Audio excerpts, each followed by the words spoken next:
যে রাজহাঁসটা কাটাকুটি শেষ, এখন রান্না বসাই দেবো। ধোয়ার পরে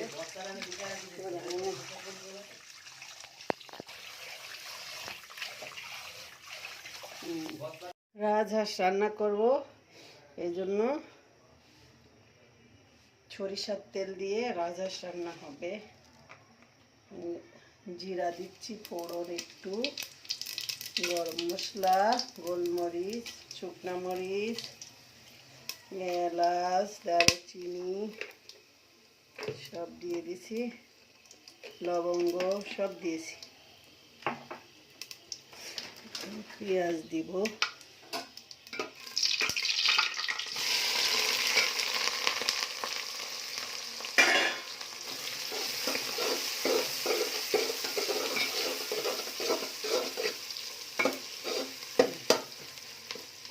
পেঁয়াজটা ভাজা হোক, তারপরে পেঁয়াজটা ভাজা ভাজা হয়ে গেছে। এখন তেজপাতা দেব, কাঁচা ঝাল, এই যে আদা রসুন শুকনো ঝাল একসঙ্গে,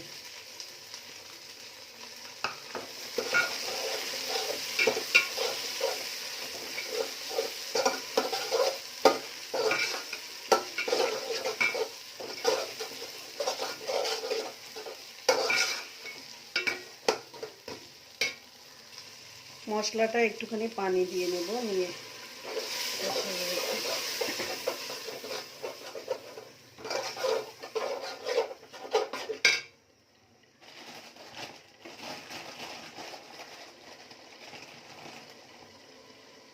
লবণ,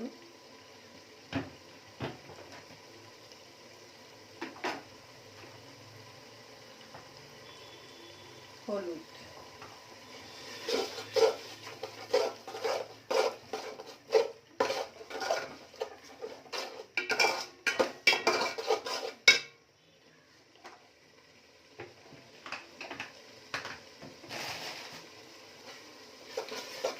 মশলাটা ভালোভাবে কষানো হোক।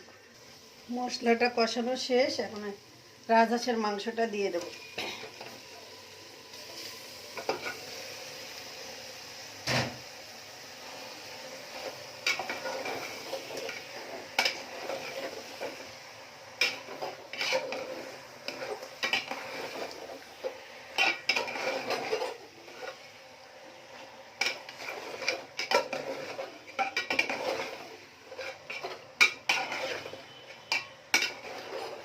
রিজিক যার যেখানে আসে সেখানেই হবে। এই হাঁসটা সকালে কোথায় ছিল, আর এখন বিকালে আমার হাঁড়ির মধ্যে চলে আসলো।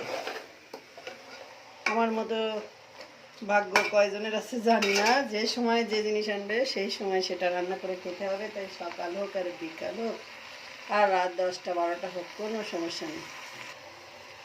যখনই আনবে তখনই রান্না করতে হবে, যে জিনিস হোক, যত রান্না থাকুক না কেন নতুনটা রান্না করতেই হবে, এটা কোনো মাপ নেই।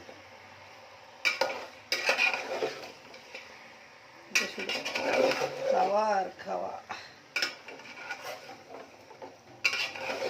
এটাই শ্বশুর বাড়ি।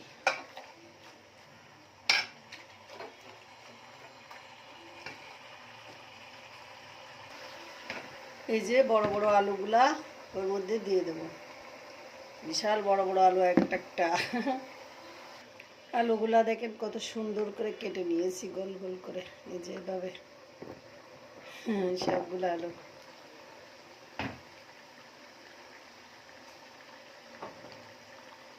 ঢাকনা দিয়ে ঢেকে দেবো, এটা কষানো হোক। মাংসটা কষানো শেষ, এখন আলুগুলা দিয়ে দিলাম।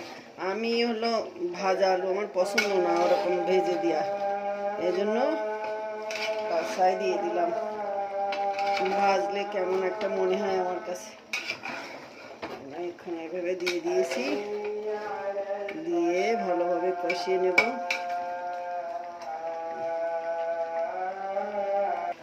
এই যে হাঁসটা কষানো শেষ, এখন গরম পানি দিয়ে দিব।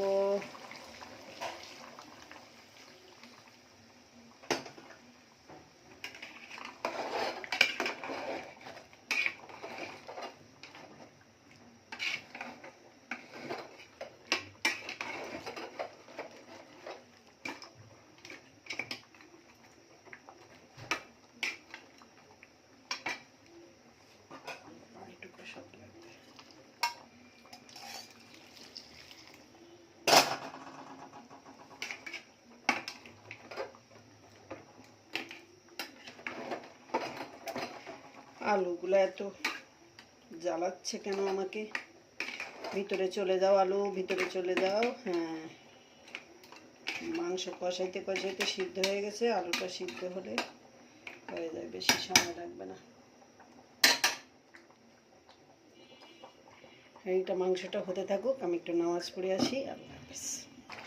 এই যে মাংসটা রান্না শেষ, আলুগুলো সব সিদ্ধ হয়ে গেছে। এখন একটু গরম মশলার গুঁড়া, একটু জিরা মরিচের গুঁড়া দেবো। আমি তো জিরা দেইনি রান্নার সময়, দেখছেন আস্ত জিরা দিছিলাম, বাটাটা দিইনি।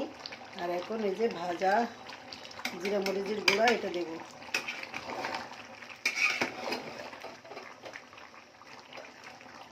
একটু অন্যরকম করে রান্না করলাম, সব দিন তো করি, আজকে একটু না দিয়ে রান্না করলাম। বাটা এই যে গরম মশলার গুঁড়ি দিয়ে নামিয়ে নেব, ব্যাস।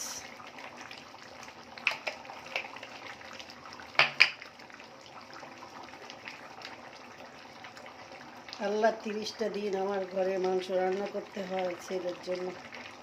ছেলে মাংস ছাড়া কিছুই খায় না।